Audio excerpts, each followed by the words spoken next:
can be said without being said.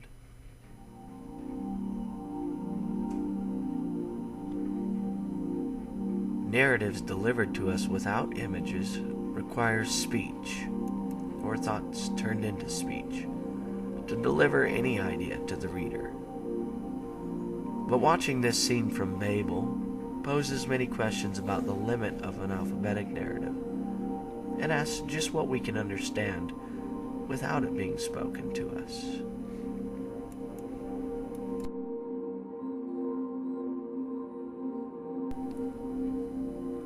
Can we understand their elation without words? Can we know that they're happy despite no text to display it? Does it carry meaning if we don't have an interpretation of that meaning?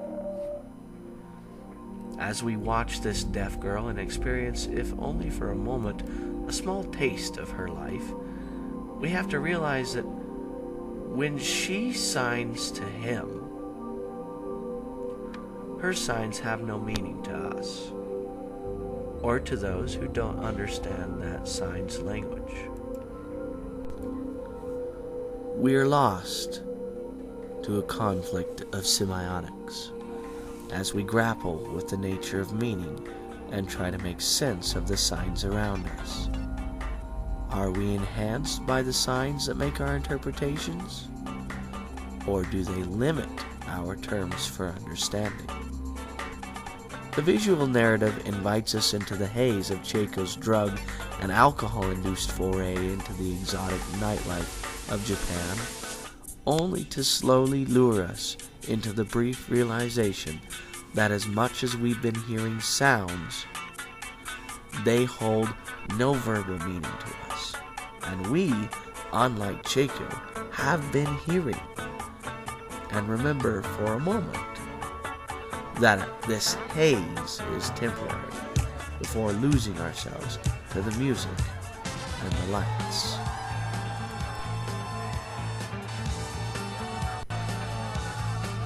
Finally, we're invited directly into her world of silence and note for the first time just how stark of a contrast that really is. And as we're invited into this foreign experience, Cheiko's experience begins to twist more unfamiliar and uncanny, similar to our own sensations, as she moves away from her cautious optimism. At first, she's ready for this new experience. She's not quite sure how to handle it, but seems willing to attempt. Cheiko is an analog to the reader of verbal text, crossing into the realm of visual text. There's so much new everywhere. There are signs that exist that tempt you at the edge of your senses, that you're not quite sure you understand, but know are being experienced, and you're doing your best to keep trying to understand.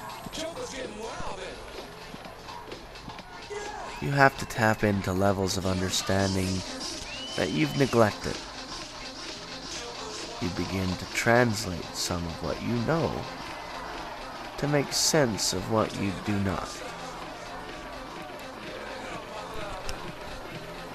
Cheiko's experience seems to be building to a climax. The movement around her seems more and more frantic, and we, privileged enough to have hearing, have been sensing this build in speed and intensity since she arrived. Cheiko is not, however, rewarded for her experience, as her drugged-out love interest has fallen for her best friend instead, leaving Cheiko to slowly crash back down from the euphoria into the real world. Shot by shot, we construct through closure the image of Cheiko's betrayal, and realize the full gamut of her emotions without anyone speaking a word. So what has Chaco said? Chaco's narrative was a mashing of light and sound constructed outside the tradition of a verbal narrative to let us wonder, what can we gain without it?